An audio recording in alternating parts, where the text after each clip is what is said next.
Majelis Hakim di Pengadilan Negeri Jakarta Selatan telah menjatuhkan vonis terhadap terdakwa Richard Eliezer Pudihang Lumiu alias Baradae dengan pidana 1 tahun 6 bulan penjara.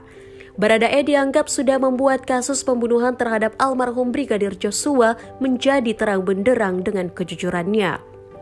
Publik Indonesia kemudian bersorak gembira atas vonis Baradae yang dianggap menjadi kunci terbukanya kotak Pandora atas kematian Brigadir Joshua.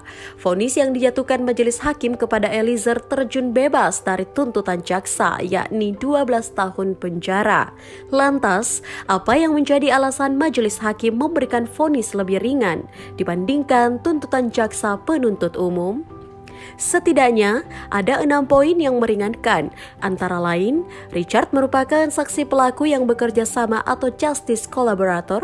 Baradae juga dinilai bersikap sopan di persidangan dan kooperatif, belum pernah dihukum, masih muda dan diharapkan mampu memperbaiki perbuatannya di kemudian hari. Telah menyesali perbuatannya dan telah dimaafkan oleh keluarga korban.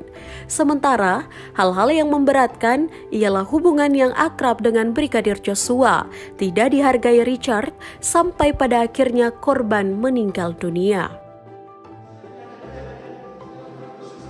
Mengadili 1. Menyatakan terdakwa Richard Eliezer Pudihang Lumiu terbukti secara sah dan meyakinkan bersalah melakukan tindak pidana turut serta melakukan pembunuhan berencana, menjatuhkan pidana terhadap terdakwa Richard Eliezer Pudihang Lumiu dengan pidana penjara selama 1 tahun dan 6 bulan, menetapkan penangkapan dan lamanya masa penahanan yang telah dijalani terdakwa dikurangkan sepeluruhnya dari pidana yang dijatuhkan.